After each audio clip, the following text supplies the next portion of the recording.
புதுக்கோட்டையைச் சேர்ந்த மறைந்த சமூக செயற்பாட்டாளர் அருண்மொழியின் பிறந்தநாள் விழாவினை முன்னிட்டு புதுக்கோட்டை அரசு மருத்துவக் கல்லூரி மருத்துவமனைக்கு wheelchair, pulse oximeter, thermometer, தானியங்கி சானிடைசர் மெஷின், சானிடைசர், முகக்கவசம் உள்ளிட்ட 1.5 லட்சம் மதிப்பிலான மருத்துவ உபகரணங்களும் தூய்மை பணியாளர்களுக்கு நிவாரணப் பொருட்களும் வழங்கப்பட்டது. புதுக்கோட்டை பகுதியைச் சேர்ந்த சமூக செயற்பாட்டாளர் அருண்மொழி என்பவர் கஜா புயல் காலகட்டத்திலும் நீட் தேர்விற்காக வெளிமாநிலங்களில் தேர்வு மையங்களுக்கு சென்ற மாணவர்களுக்கும் கொரோனா முதல் அலையின் போது உணவின்றி தவித்த பொதுமக்களுக்கும் பல்வேறு வகையான உதவிகளை செய்து வந்தார். இந்நிலையில் கடந்த சில மாதங்களுக்கு முன்பு அருண்மொழி திடீரென மாரடைப்பால் காலமானார். இது புதுக்கோட்டை மாவட்ட மக்கள் மற்றும் சமூக ஆர்வலர்கள் உள்ளிட்ட அனைத்து தரப்பினரையும் அதிர்ச்சிக்குள்ளாக்கியது. இந்நிலையில் உயிரிழந்த சமூக செயற்பாட்டாளர் அருண்மொழியின் பிறந்தநாள் விழாவான இன்று அவரது எண்ணத்தை பிரதிபலிக்கும் விதமாக அவரது உறவினர்களும் நண்பர்களும் அவரது பிறந்தநாள் விழாவினை கொண்டாடும் வகையில் புதுக்கோட்டை அரசு மருத்துவக் கல்லூரி மருத்துவமனைக்கு wheelchair, pulse oximeter, thermometer, தானியங்கி சானிடைசர் மெஷின், சானிடைசர், முகக்கவசம் உள்ளிட்ட 1.5 லட்சம் ரூபாய் மதிப்பிலான மருத்துவ உபகரணங்களும் புதுக்கோட்டை நகராட்சியில் பணிபுரியும் தூய்மை பணியாளர்களுக்கு நிவாரணப் பொருட்களையும் வழங்கினர். இந்த நிகழ்ச்சியில் தமிழக சட்டத்துறை அமைச்சர் ரகுபதி, தமிழக சுற்றுச்சூழல் துறை அமைச்சர் மெய்யநாதன், புதுக்கோட்டை சட்டமன்ற உறுப்பினர் மருத்துவர் முத்துராஜா உள்ளிட்டோர் கலந்து கொண்டு 1.5 லட்சம் மதிப்பிலான மருத்துவ உபகரணங்களை அரசு மருத்துவக் கல்லூரி மருத்துவமனை நிர்வாகத்திடம் ஒப்படைத்தனர். மேலும் தூய்மை பணியாளர்களுக்கு நிவாரணப் பொருட்களையும் வழங்கினர்.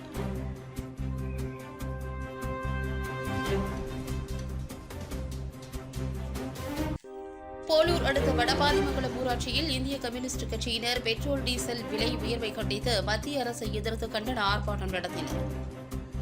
திருவண்ணாமலை மாவட்டம் போலூர் அடுத்த வடபாதிமங்கலம் ஊராட்சியில் பாஜக மோடி அரசை கண்டித்து இந்திய கம்யூனிஸ்ட் கட்சியின் மாவட்ட குழு உறுப்பினர் சண்முகம் தலைமையில் பெட்ரோல், டீசல் விலை உயர்வு, கொரோனா தடுப்பூசி வழங்க கோரியும் பெட்ரோல், டீசல் விலையை ஜிஎஸ்டி வரம்பிற்குள் கொண்டுவர கோரியும் 20க்கும் மேற்பட்ட இந்திய கம்யூனிஸ்ட் கட்சியினர் கண்டன ஆர்ப்பாட்டத்தில் ஈடுபட்டனர். கொரோனா ஊரடங்கு காரணமாக காவல்துறையினரின் அறிவுறுத்தலின் பேரில் சமூக இடைவெளியை கடைபிடித்து முகக்கவசம் அணிந்து வடபாதிமங்கலம், தெற்குமேடு, முக்குரும்பை, களம்பூர், சதுப்பேரி உள்ளிட்ட முக்கிய இடங்களில் கண்டன ஆர்ப்பாட்டம் நடைபெற்றது. ஆர்ப்பாட்டத்தில் பெட்ரோல், டீசல் விலை உயர்வு மற்றும் பெட்ரோல், டீசல் விலை ஜிஎஸ்டி பட்டியலில் கொண்டுவரவும், கொரோனா நோய்க்கு எதிரான தடுப்பூசி தயாரிக்கும் பணியை தீவிரப்படுத்தவும், ஊரடங்கு காலத்தில் மக்களுக்கு உதவி செய்ய மத்திய அரசு தயங்குகிறது எனவும் மத்திய அரசுக்கு எதிராக கோஷங்களை எழுப்பி ஆர்ப்பாட்டத்தில் ஈடுபட்டனர். இதில் போலூர் வட்ட செயலாளர் மோகன்குமார், மாவட்ட குழு உறுப்பினர் சிவா மற்றும் கட்சி நிர்வாகிகளும் உறுப்பினர்களும் கலந்து கொண்டனர். அமெரிக்க துணை அதிபர் கமலா ஹாரிஸ் பொறுப்பேற்ற ஆண்டை பெருமைப்படுத்தும் விதமாக அவரது பூர்வீக கிராமத்தில் 140 ஏக்கர் பரப்பளவில் தமிழக காவிரி விவசாயிகள் சங்கம் சார்பில் வடக்கு ஏரி தூர்வாரும் பணியினை PR பாண்டியன் ஆய்வு செய்தார். திருவாரூர் மாவட்டம் துளசேந்திரபுரம் கிராமத்தில் அமெரிக்க துணை அதிபர் கமலா ஹாரிஸ் பொறுப்பேற்ற ஆண்டை பெருமைப்படுத்தும் விதமாக அவரது பூர்வீக கிராமத்தில் சிட்டி யூனியன் வங்கி நிதி உதவியில் 1 கோடி மதிப்பீட்டில் 140 ஏக்கர் பரப்பளவில் தமிழக காவிரி விவசாயிகள் சங்கம் சார்பில் வடக்கு ஏரி தூர்வாரும் பணி நடைபெற்று வருகிறது. இதனை சங்கத்தின் பொதுச் செயலாளர் PR பாண்டியன் பார்வையிட்டு ஆய்வு செய்தார். பின்னர் செய்தியாளர்களுக்கு பேட்டியளித்தவர், காவிரி டெல்டா மாவட்டங்களில் நிலத்தடி நீரை மேம்படுத்தும் வகையில் 2017ஆம் ஆண்டு முதல் தொடர்ந்து ஏரியை தூர்வாரும் பணியில் சிட்டி யூனியன் வங்கி நிதி உதவியுடன் தமிழக காவிரி விவசாய சங்கம் நேரடியாக பணியில் ஈடுபட்டு வருகிறது. நடப்பாண்டு 2021இல் துளசேந்திரபுரம் வடக்கு ஏரி 140 ஏக்கர் தூர்வாரும் பணி பொதுப்பணித்துறையின் 2 கோடி மதிப்பிலான பணிகளை 1 கோடி செலவீட்டில் முடிப்பது என்று சிட்டி யூனியன் வங்கி நிதி உதவியுடன் பணி துவங்கப்பட்டுள்ளது. பணிகள் கடந்த மே 5ஆம் தேதி முதல் 1 மாத காலமாக நடைபெற்று வருகிறது.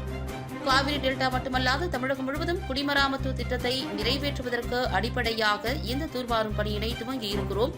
ஜூன் மாதம் இறுதிக்குள் பணி முடிக்கப்படும் என்றும் அவர் கூறினார். 2017ஆம் ஆண்டிலிருந்து தொடர்ந்து இந்த ஏரி தூர்வாருகிற பணியை சிற்றூனியன் வங்கி நிதியுதவியோடு தமிழக காவிரி விவசாய சங்கம் நேரடியாக பணியில் ஈடுபட்டு வருகிறது. இந்த ஆண்டு தற்போது நான் நின்று கொண்டிருக்கிற துளசேந்திரபுரம் வடக்கு ஏரி சுமார் பொதுப்பணித்துறையின் 2 கோடி மதிப்பிலான பணிகளை 1 கோடி ரூபாய் செலவீட்டில் முடிப்பது என்றும், அமெரிக்காவின் துணை ஜனாதிபதியாக பொறுப்பேற்றிருக்கிற திருமதி கமலா ஹாரிஸ் அவர்களுடைய பூர்வீக கிராமமான இந்த துளசேந்திரபுரம் கிராமத்தில் அவர் பொறுப்பேற்ற ஆண்டை பெருமைப்படுத்துகிற விதமாக சிற்றூனியன் வங்கி இந்த ஆண்டு சிறப்பு திட்டத்தின் அடிப்படையில் இந்த ஏரியை தூர்வாருவதற்கு அனுமதித்துள்ளது. கிட்டத்தட்ட மே மாதம் 5ஆம் தேதி துவங்கியிருக்கிற இந்த பணி ஜூன் மாத இறுதிக்குள்ளாக முடிவிக்க வேண்டும் என்கிற அடிப்படையில் மண் அள்ளுகிற இயந்திரங்கள் மூலமாக 25க்கும் மேற்பட்ட டிராக்டர்கள் 4 மண் அள்ளுகிற இயந்திரங்கள் மூலமாக தூர்வாரி வருகிறோம். கிராம மக்கள் முழு ஆதரவு கொடுத்திருக்கிறார்கள். விரைந்து இந்த பணிகள் காவிரி டெல்டா மட்டுமல்ல தமிழ்நாடு முழுமையிலும் குடிமராமத்து திட்டத்தை நிறைவேற்றுவதற்கு அடிப்படையாக இந்த தூர்வாருகிற பணியை நாங்கள் செய்திருக்கிறோம். உசிலம்பட்டி நகராட்சிக்குட்பட்ட சத்யா நகர் 5வது தெருவில் தேங்கியுள்ள சாக்கடை நீரால் பொதுமக்கள் அவதி. மதுரை மாவட்டம் உசிலம்பட்டி நகராட்சிக்குட்பட்ட சத்யா நகர் 5வது தெருவில் சுமார் 100க்கும் மேற்பட்ட குடும்பங்கள் வசித்து வருகின்றனர். இந்த நிலையில் அந்த பகுதியில் நீண்ட நாட்களாக சாக்கடை நீர் குளம்போல் தேங்கியுள்ளது. இதனால் தொற்று நோய் பரவும் அபாயம் ஏற்பட்டுள்ளதாக அப்பகுதி மக்கள் குற்றம் சாட்டியுள்ளனர். மேலும் தேங்கியுள்ள சாக்கடை நீரில் டெங்கு கொசுக்கள் அதிகம் உற்பத்தியாவதால் இரவு நேரங்களில் கொசு தொல்லை அதிகம் இருப்பதாகவும் குற்றம் சாட்டியுள்ளனர். சாக்கடை வசதி இருந்தும் சாக்கடை நீர் செல்லும் வாய்க்காலில் அடைப்பு ஏற்பட்டுள்ளதால் சாக்கடை நீர் செல்ல முடியாமல் தேங்கியுள்ளது. இதுகுறித்து சம்பந்தப்பட்ட நகராட்சி நிர்வாகத்திடம் அந்த பகுதி மக்கள் பலமுறை மனு அளித்தும் இதுவரை நடவடிக்கை எடுக்கவில்லை என மக்கள் வேதனையுடன் தெரிவிக்கின்றனர். சம்பந்தப்பட்ட நகராட்சி அதிகாரிகள் உடனடியாக தேங்கியுள்ள சாக்கடை நீரை அகற்ற வேண்டும் என கோரிக்கை விடுத்துள்ளனர். தெருவில் அந்த சாக்கடை ஒரு 2 வருஷமா ஒரு கழிவுநீர் பைப்பு உடஞ்சி கிடக்கிற வீட்டுக்காரர் சொன்னாலும் கேட்க மாட்டேன்றாங்க. கமிஷனர்கிட்ட போய் சொன்னாலும் கேட்க மாட்டேன்றாரு. கமிஷனர்கிட்ட 2 தடவை சொல்லிட்டேன். சானிட்டரி இன்ஸ்பெக்டர்கிட்ட ஒரு 10 தடவை சொல்லிட்டோம். அவர் பார்க்க போட்டோ எடுத்துட்டு போய் இருந்துக்கிறாரு. தெருவுலையும் சொல்லியாச்சு. எந்த தெருவில் ஃபுல்லாக குழாய்க்கு கூட்டு போட்டு முயற்சி பண்ணிருக்காங்க. இங்கே ஒரு ஆர்டிஓ வைரலாக இருக்காரு. எல்லாமே எதுவும் கண்டுக்கிற மாட்டேன்றாங்க. ஆனால் இது கொசு அடைஞ்சிக்கிட்டு கொரோனா காலத்தில் பயங்கரமாக இருக்கு. போலீஸ் இதில் எல்லாத்தையுமே சொல்லிட்டோம். நாங்கள் எல்லாத்தையும் தவிர சொல்லிட்டோம். யாருமே கண்டுக்கிற மாட்டேன்றாங்க. இதுக்கு என்ன பழின்னு நீங்கள் தான் பார்க்கணும். மத்திய அரசை கண்டித்து திருவாரூர் மாவட்டத்தில் இந்திய கம்யூனிஸ்ட் கட்சியினருடன் 500 இடங்களில் ஆர்ப்பாட்டம். மத்திய அரசை கண்டித்து நாகை நாடாளுமன்ற உறுப்பினர் பேட்டி. திருவாரூர் பழைய பேருந்து நிலையம் அருகில் இந்திய கம்யூனிஸ்ட் கட்சியினர் மத்திய அரசை கண்டித்து ஆர்ப்பாட்டம் நடத்தினர். இந்த ஆர்ப்பாட்டத்தில் மத்திய அரசு தமிழகத்திற்கு தேவையான தடுப்பூசியை வழங்க வேண்டும், செங்கல்பட்டு தடுப்பூசி நிறுவனத்தை உச்சநீதிமன்ற தீர்ப்பின்படி தமிழகத்திற்கு வழங்க வேண்டும், ஜிஎஸ்டி இழப்பீடு தொகையை உடனே வழங்க வேண்டும், பெட்ரோல் டீசலுக்கான வரியை குறைத்து பெட்ரோல் 50 ரூபாய்க்கும் டீசல் 40 ரூபாய்க்கும் விற்பனை செய்ய வேண்டும் என மத்திய அரசை வலியுறுத்தி கோஷமிட்டு ஆர்ப்பாட்டம் நடத்தினர். ஆர்ப்பாட்டத்தில் நாகை நாடாளுமன்ற உறுப்பினர் செல்வராஜ், இந்திய கம்யூனிஸ்ட் கட்சியின் மாநில குழு உறுப்பினர் PS மாசிலாமணி, மாவட்ட நிர்வாக குழு உறுப்பினர் சிபி முருகானந்தம், நகர செயலாளர் மாரியப்பன், நகர குழு உறுப்பினர் செல்லமணி, தர்மதாஸ் உட்பட இந்திய கம்யூனிஸ்ட் கட்சியினர் பலர் கலந்து கொண்டனர். கொரோனா வைரஸினுடைய 2வது அலை மிகப்பெரிய அளவுக்கு வேகம் எடுத்திருக்கிறது. அநேகமாக ஒவ்வொரு நாளும் இந்தியாவில் பலி எண்ணிக்கை உயர்ந்து கொண்டிருக்கிறது. இதை தடுப்பதற்கு ஒரே வழி தடுப்பூசியை போடுவது என்பதுதான் விஞ்ஞானிகள், அறிவியலாளர்கள், இன்னும் மருத்துவர்கள் அனைவருடைய கருத்து. அதற்கு மத்திய அரசாங்கம் தடுப்பூசிகளை வழங்குவதில் தொடர்ந்து தேக்கநிலை நீடித்துக் கொண்டிருக்கிறது. தமிழகம் கேட்கக்கூடிய தடுப்பூசிகளை மாதம் உடனடியாக வழங்க வேண்டும். நேற்றைய தினம் பாரத பிரதமர் 18 வயதிலிருந்து 44 வயது வரை உள்ளவர்களுக்கும் தடுப்பூசி போடப்பட வேண்டும் என்று சொல்லியிருக்கிறார். அதற்கு முன்பாகவே தமிழகத்தில் 18 வயதிலிருந்து 44 வயது வரை உள்ளவர்களுக்கு தடுப்பூசி போட்டுக்கொண்டிருக்கிறார்கள். எனவே தமிழக அரசு கேட்கக்கூடிய தடுப்பூசி எண்ணிக்கையை உடனடியாக வழங்க வேண்டும். அதற்கு அடுத்து செங்கற்பட்டில் இருக்கக்கூடிய குறிப்பாக HLL என்ற பயோடெக் தடுப்பூசி தயாரிக்கக்கூடிய நிறுவனம் இன்றைக்கு செயல்படாமலே இருக்கிறது.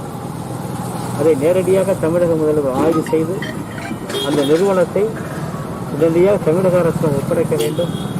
அப்படி ஒப்படைப்பதன் மூலம் அங்கேயே தடுப்பூசியை தயாரிப்பதற்கான ஏற்ற சூழல் இருக்கிறது, செய்ய முடியும் என்று சொல்லியிருக்கிறார்கள். அந்த கோரிக்கையை இன்றைக்கு இருக்கக்கூடிய ஒன்றிய அரசு அதை ஏற்று தமிழக அரசினுடைய கோரிக்கையை நிறைவேற்றிட வேண்டும். மூன்றாவதாக, தற்பொழுது ரூபாய் 100 தாண்டிவிட்டது பெட்ரோல் விலை. அதுபோல் டீசல் விலை 95 நெருங்கி கொண்டிருக்கிறது. உலக அளவில் கச்சா எண்ணெய் நாளுக்கு நாள் குறைந்து கொண்டிருக்கக்கூடிய சூழலில் இந்தியாவில் மட்டும் இந்த கடுமையான கொரோனா பாதிப்பு நிலையும், பொருளாதார நடுக்கம், வேலை இழப்பு, சாதாரண நடுத்தர பொதுமக்களிடம் வருமான இழப்பு இருக்கக்கூடிய இந்த சூழலில் இன்றைக்கு பெட்ரோல் டீசலுக்கு போடப்படுகிற வரியை மத்திய அரசாங்கம் குறைத்து உடனடியாக பெட்ரோல் ரூபாய் 50 ரூபாய்க்கு, டீசல் 40 ரூபாய்க்கு வழங்க வேண்டும் என்ற கோரிக்கையை நாங்கள் வலியுறுத்துகிறோம். அத்துடன் இன்றைக்கு 3 வேளாண் சட்டங்களை திரும்ப பெற வேண்டும் என்று மாத கணக்கில், ஆண்டு கணக்கில் போராடி கொண்டிருக்கிற விவசாயிகள் அவருடைய கோரிக்கைகளை ஏற்று அந்த 3 வேளாண் சட்டங்களை திரும்ப பெற வேண்டும். அதற்கு மாறாக நேற்றைய தினம் பாரத பிரதமர் சொல்கிறார், இன்றைக்கு 3 சட்டங்கள் போட்டாலும் கூட நாங்கள் குறைந்தபட்ச ஆதாரங்களை கொடுத்து கொண்டுதான் இருக்கிறோம் என்று திசை மாற்றிக் கொண்டிருக்கிறார், மறைமாற்றி பேசிக் கொண்டிருக்கிறார். அதை பேசுவதை நிறுத்திவிட்டு உடனடியாக வேளாண் சட்டங்களை திரும்ப பெற வேண்டும். அத்துடன் குறிப்பாக இன்றைக்கு ஜிஎஸ்டி வரி இன்று வந்தபோதே தமிழ்நாட்டில் எதிர்ப்பு தெரிவித்தோம். ஆனால் தமிழ்நாட்டில் வசூலிக்கப்படுகிற ஜிஎஸ்டி, கூடுதலான ஜிஎஸ்டியை நாம் மத்திய அரசாங்கத்துக்கு வழங்கி கொண்டிருக்கிறோம். ஆனால் அதை பிரித்து கொடுக்கக்கூடிய அதனுடைய வரையறுப்பு என்ன சொன்னால், மக்கள் தொகை கணக்கெடுப்பின் அடிப்படையில் அந்த தொகை பிரித்து கொடுக்கப்படுவதாக சொல்லப்படுகிறது. அது தவறான முறை. மாநில அரசாங்கத்திற்கு அவர்களுடைய பங்குகளுக்கு ஏற்ப, அங்கே வசூல் செய்யப்படுகிற பகுதிக்கு ஏற்ப அந்த அரசுக்கு மாநில அரசுகளை வழங்க வேண்டும். அந்த அடிப்படையில் தமிழ்நாட்டுக்கு வழங்க வேண்டிய ஜிஎஸ்டி பாக்கியையும் முறையான பகுதியையும் மத்திய அரசாங்கம் வழங்கிட வேண்டும் என்ற கோரிக்கையை முன்வைத்து இன்றைக்கு இந்திய கம்யூனிஸ்ட் கட்சியின் சார்பில் நாடு முழுவதும் இந்த ஆர்ப்பாட்டம் கொரோனா தொற்று பரவாமல் இடைவெளியோடு, முகக்கவசத்தோடு, பாதுகாப்பு முறைகளை பின்பற்றி நடந்து கொண்டிருக்கிறது. செவிலியர்களின் அலட்சியத்தால் பிறந்து 14 நாட்களே ஆன பெண் குழந்தையின் கட்டை விரல் துண்டான பரிதாபம். உரிய நடவடிக்கை எடுக்க பெற்றோர்கள் கோரிக்கை. தஞ்சாவூர் மாவட்டம் காட்டூர் பகுதியைச் சேர்ந்தவர் கணேசன். விவசாய கூலியான இவருக்கும் பிரியதர்ஷினி என்ற பெண்ணுக்கும் திருமணமாகி 1 வருடமாகிறது. இந்நிலையில் கருவுற்றிருந்த பிரியதர்ஷினிக்கு கடந்த 25ஆம் தேதி பெண் குழந்தை பிறந்துள்ளது. குறை மாதத்தில் குழந்தை பிறந்ததால் அதற்கு வயிற்றில் கோளாறு இருப்பதாகவும், எனவே தாய்ப்பால் கொடுக்க வேண்டாம் என மருத்துவர்கள் தெரிவித்ததால் குழந்தைக்கு கையில் ஊசி மூலம் குளுக்கோஸ் ஏற்றியுள்ளனர். இந்நிலையில் குழந்தை ஆரோக்கியத்துடன் இருப்பதால் மருத்துவ நிர்வாகம் குழந்தையை வீட்டுக்கு அனுப்ப முடிவு செய்துள்ளனர். இதனையடுத்து குழந்தையின் கையில் இருந்த ஊசியை அகற்றுமாறு கணேசன் செவிலியர்களிடம் கூறியுள்ளார். அப்போது கையில் இருந்த பேண்டைடை கையால் அகற்றாமல் கத்தரிக்கோலை வைத்து அகற்றியதால் குழந்தையின் கட்டை விரல் துண்டானது. இதுவரை மருத்துவர்கள் உரிய விளக்கம் அளிக்காததால் செவிலியர் மீது உரிய நடவடிக்கை எடுக்க வேண்டும் எனவும், இதுபோல் தவறுகள் இனிமேல் நடக்காதவாறு நடவடிக்கை எடுக்க வேண்டும் என பெற்றோர் கோரிக்கை வைத்துள்ளனர். ஒரு விவசாய கூலி தொழில் பார்த்து வந்துருக்கேன். என்னோட மனைவி 9 மாதம் கர்ப்பிணியாக இருந்தாங்க. அதனால் அரசு மிராசார் மருத்துவமனையில் கொண்டாந்து சேர்த்துருந்தேன் 25ஆம் தேதி. அன்னைக்கு இரவே 11 மணிக்கு குழந்தை பிறந்துருச்சு. ஒரு பொம்பளை பிள்ளை பிறந்த வாட்டி கொஞ்சம் ஐசியூவில் வச்சுருந்தாங்க. ஐசியூவில் வச்சதுக்கப்புறம் அவங்க வயிற்றில் கட்டி பிரச்சனை இருக்குது, வயிற்றில் மோஷன் போகலை அப்படின்னு சொல்லியிருந்தாங்க. சொல்லி கையில் ட்ரிப்பு போட்டிருந்தாங்க. குளுக்கோஸ் மட்டும், தாய்ப்பால் கொடுக்கக்கூடாது அப்படின்னு வச்சுருந்தாங்க. தாய்ப்பால் கொடுக்காம வெறும் ட்ரிப்பு மட்டும்தான் ஏறி இருந்துச்சு. நேற்று டிஸ்சார்ஜ் ஆகி நல்லபடியாக இருக்காங்க, குழந்தை டிஸ்சார்ஜ் பண்ணலாம் அப்படின்னு சொன்னாங்க. நேற்று டிஸ்சார்ஜ் பண்ணையில் கையில் உள்ள ரிமூவ் பண்ணுறது பிளாஸ்டர் ரிமூவ் பண்ணாங்க.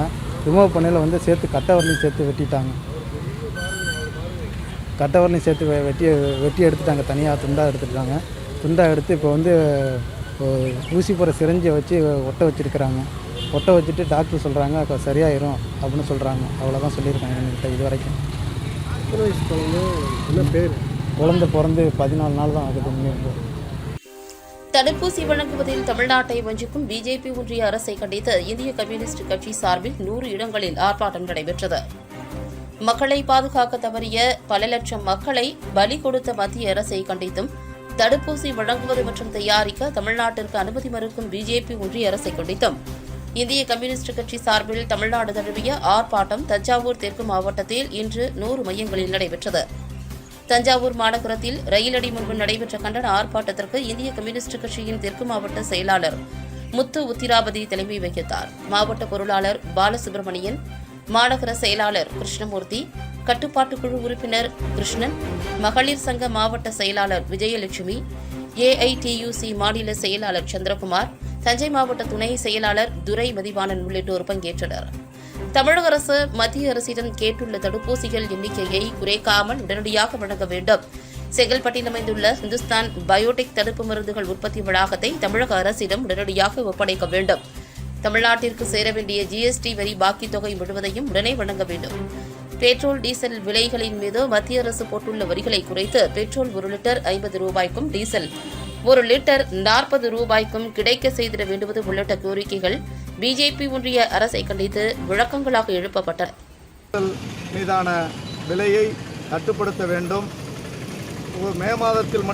கடந்த மே மாதத்தில் மட்டும் 16 முறை பெட்ரோல் டீசல் விலை உயர்த்தப்பட்டு இன்றைக்கு சதத்தை தொடுகிற அளவிற்கு பெட்ரோலுடைய விலை உயர்ந்திருக்கிறது. கொரோனா பெருந்தொற்று பெரிய அளவிலே இந்திய மக்களை பாதித்திருக்கிற சூழலில் ஒன்றிய அரசு மக்களை வஞ்சிக்கின்ற வகையிலே தமிழ்நாட்டிற்கு தர வேண்டிய தடுப்பூசி மருந்துகளை தராமல் வஞ்சிக்கிறது. அது மட்டுமல்லாமல் இன்றைக்கு உச்சநீதிமன்றம் கேள்விக்கணை தொடுத்ததற்கு பின்னால் அனைவருக்கும் இலவசமாக தருகிறோம் என்று மோடி சொல்வது என்பது நம்மை ஏமாற்றுகின்ற வேலை. எதுவாக இருந்தாலும் உடனடியாக தமிழகத்திற்கு தேவையான கொரோனா தடுப்பூசிகளை உடனடியாக வழங்க வேண்டும். அது மட்டுமல்லாமல் கடந்த பல ஆண்டுகளாக ஜிஎஸ்டி என்ற பெயரிலே தமிழகத்திலிருந்து கொள்ளையடிக்கப்பட்டிருக்கிற ஜிஎஸ்டி வரி நிதி பாக்கியினை உடனடியாக தமிழகத்திற்கு தர வேண்டும். சென்னைக்கு அருகாமையில் இருக்கிற செங்கல்பட்டிலே இருக்கிற பயோடெக் ஊசி மருந்து வளாகத்தில் உடனடியாக அதை தமிழக அரசுக்கு சொந்தமாக்கி தமிழக அரசின் சார்பிலே குத்தகைக்கையோ அல்லது வேறு எந்த வகையிலையோ தமிழக அரசினுடைய செயல்பாட்டிற்கு மத்திய அரசு உடனடியாக தெரிவித்திட வேண்டும் என்கிற கோரிக்கைகளை வலியுறுத்தி இந்த ஆர்ப்பாட்டம். உன்னால் முடியும் தோழா, தேசத்தின் நம்பிக்கை, உலகம் போற்றும் தோழா, தேசத்தின் நம்பிக்கை. நன்றே செய், இன்றே செய், உன் தேசம் உன் கையில், வாங்கிப் பாரு, வாழ்க்கை மாறும் தன்னாலே. தேசத்தின் நம்பிக்கை மாத இதழ். உன் தேசம் உன் கையில், அச்சம் இல்லை, தேசத்தின் நம்பிக்கை. சிதம்பரம் அருகே பள்ளி சுற்றுச்சுவரை சீரமைக்க வேண்டும் என்று பெற்றோர்களும் சமூக ஆர்வலர்களும் கோரிக்கை விடுத்துள்ளனர். சிதம்பரம் அடுத்த வடக்கு மாங்குடி கிராமத்தில் தொடக்க மற்றும் நடுநிலை பள்ளி கடந்த 50 ஆண்டுகளுக்கு மேலாக இயங்கி வருகிறது. இந்நிலையில் அந்த பள்ளியில் 2006 மற்றும் 7ஆம் கல்வியாண்டு காலத்தில் பள்ளியின் சுற்றுச்சுவர் புதுப்பிக்கப்பட்டது. இந்த சுற்றுச்சுவர் அமைத்து 15 ஆண்டுகளுக்கு மேலாகிவிட்டது. கடந்த 5 ஆண்டுகளாக பள்ளியின் சுற்றுச்சுவர் மிகவும் மோசமான நிலையில் இருப்பதால் எப்போது வேண்டுமானாலும் இடிந்து விழும் நிலையில் உள்ளது. கடந்த 1 ஆண்டு காலமாக தொடக்கப்பள்ளி மற்றும் நடுநிலைப் பள்ளி திறக்காமல் இருப்பதால் பள்ளி சுற்றுச்சுவர் வலுவிழந்து மிகவும் மோசமான நிலையில் உள்ளது. மேலும் இந்த சுற்றுச்சுவரை பள்ளிக்கு மாணவர்கள் வராத நேரத்திலேயே புதுப்பிக்க வேண்டும் என்று பெற்றோர்களும் சமூக ஆர்வலர்களும் கோரிக்கை விடுத்துள்ளனர். டாக்டர் கலாம் மக்கள் இயக்கம் சார்பில் கொரோனாவால் பாதிக்கப்பட்டிருக்கும் ஏழை எளிய மக்களுக்கு நிவாரணம் வழங்கும் நிகழ்ச்சி நடைபெற்றது. செங்கல்பட்டு மாவட்டம் மதுராந்தகம் அருகே உள்ள நடராஜபுரம் திருவானைக்கோவில் கிராமத்தில் உள்ள திருநங்கைகள் மற்றும் ஊனமுற்றோர் இருளர் மக்களுக்கு டாக்டர் கலாம் மக்கள் இயக்கம் சார்பில் கொரோனாவால் வேலையின்றி தவிக்கும் மக்களை கண்டறிந்து உதவும் வகையில் டாக்டர் கலாம் மக்கள் இயக்க நிறுவனர் கார்த்திகேயன் 350க்கும் மேற்பட்ட மக்களுக்கு அரிசி, மளிகை பொருட்கள் வழங்கினார். அதேபோல் தினந்தோறும் 200க்கும் மேற்பட்டோருக்கு மதிய உணவு வழங்கப்பட்டு வருகிறது. இதுவரை 5 லட்சம் மதிப்பிலான நிவாரணங்கள் டாக்டர் கலாம் மக்கள் இயக்கம் சார்பில் வழங்கப்பட்டுள்ளது.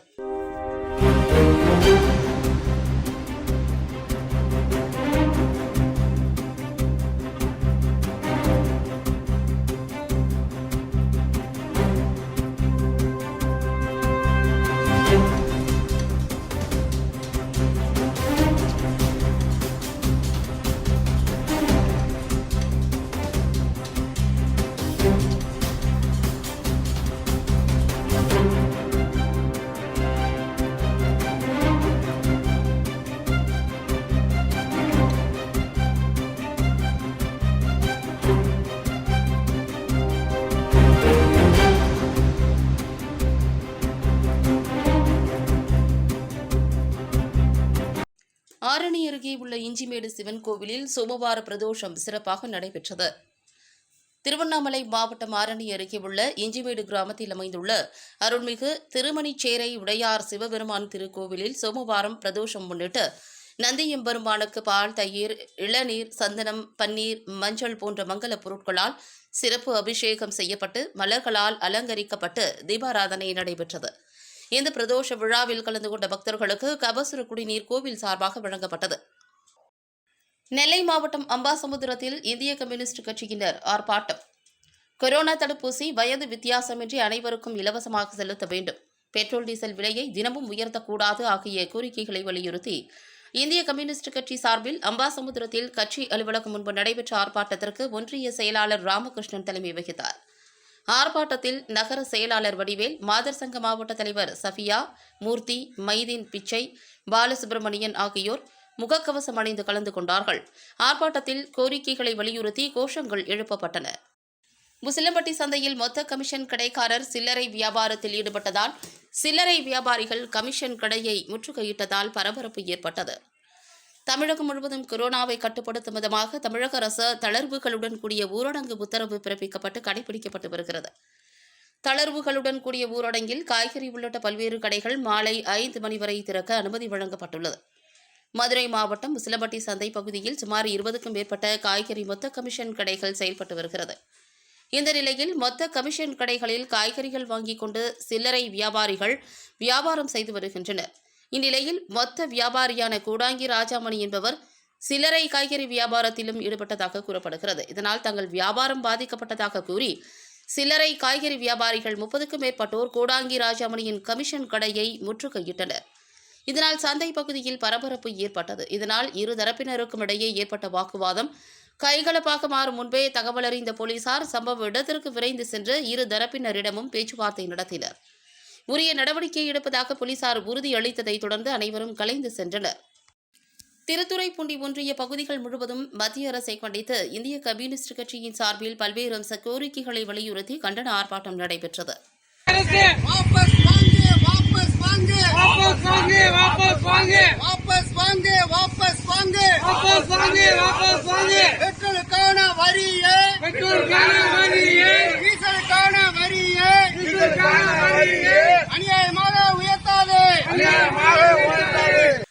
திருவாரூர் மாவட்டம் திருத்துறைப்பூண்டி ஒன்றிய பகுதிகள் முழுவதும் மத்திய அரசால் தமிழகத்திற்கு வழங்க வேண்டிய பல்லாயிரம் கோடி ஜிஎஸ்டி வரி பணத்தை உடனடியாக வழங்கிட வலியுறுத்தியும் பெட்ரோல் டீசல் விலை உயர்வை கண்டித்தும் தமிழகத்திற்கு மத்திய அரசிடமிருந்து வழங்கப்பட வேண்டிய கொரோனா தடுப்பூசியினை உடனடியாக வழங்க வலியுறுத்தியும் இந்திய கம்யூனிஸ்ட் கட்சியின் சார்பில் மணலி, வேலூர், திருத்துறைப்பூண்டி, ராயநல்லூர், மேட்டுப்பாளையம், விளக்குடி உள்ளிட்ட அனைத்து கிளைகளிலும் மத்திய அரசை கண்டித்து கண்டன ஆர்ப்பாட்டம் நடைபெற்றது.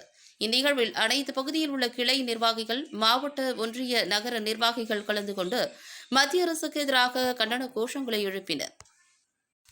உரங்களின் விலையை குறைக்காமல் பழைய விலையிலேயே விற்றால் உரக்கடைகளின் உரிமம் ரத்து செய்யப்படும். மயிலாடுதுறையில் வேளாண் துறை இயக்குநர் பேட்டி.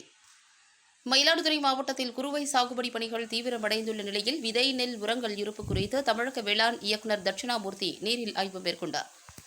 தொடர்ந்து மயிலாடுதுறை உதவி வேளாண் இயக்குநர் அலுவலகத்தில் மயிலாடுதுறை மாவட்ட ஆட்சியர் திருமதி லலிதா மற்றும் வேளாண் துறை அலுவலர்களுடன் ஆய்வுக் கூட்டம் நடைபெற்றது. பின்னர் செய்தியாளர்களிடம் பேசிய வேளாண் இயக்குநர் தட்சிணாமூர்த்தி கூறுகையில், விவசாயிகளுக்கு தேவையான குறுகிய கால நெல் ரகங்கள் கோ 51, ASD 16 போன்ற குறுகிய கால நெல் ரகங்கள் விவசாயிகளுக்கு வேளாண்மை துறை மூலம் மானிய விலையில் தற்போது வழங்கப்பட்டு வருகின்றது.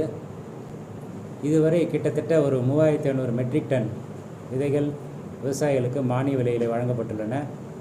மேலும் இன்னொரு 3000 மெட்ரிக் டன் அளவிற்கு விதைகள் தற்போது இருப்பில் இருக்கின்றது. அதேபோன்று விவசாயிகளுக்கு தேவையான உரங்கள் யூரியா, DAP, பாஸ்பேட் போன்ற பல்வேறு உரங்கள் போதுமான அளவு கையிருப்பில் இருக்கின்றது. பிரச்சனை இல்லை. DAP அதாவது DAP தயாரிக்கின்ற அந்த நிறுவனங்கள் பல்வேறு மூலப்பொருட்களுடைய விலை உயர்வு காரணமாக விலை ஏற்றின உடனே மத்திய அரசு தலையிட்டு அது அதிகமாக மானியத்தை கொடுத்து பழைய விலைக்கே விற்கணும்னு சொல்லிட்டாங்க. ஸோ 1200லேருந்து 1900 ஆச்சு. இப்போ மறுபடியும் 1200க்கே வந்துடுச்சு. ஆக விவசாயிகள் அதிகமான விலை கொடுக்க வேண்டியதில்லை, பழைய ரேட்டுக்கே, அதாவது 1200 ருபீஸ்க்கே வாங்கிக்கலாம். யாராவது அது மாதிரி கூடுதல் விலைக்கு விற்றதா எங்களுக்கு தகவல் வந்தால் உடனடியாக அந்த கடையினுடைய உரிமம் ரத்து செய்யப்படும்.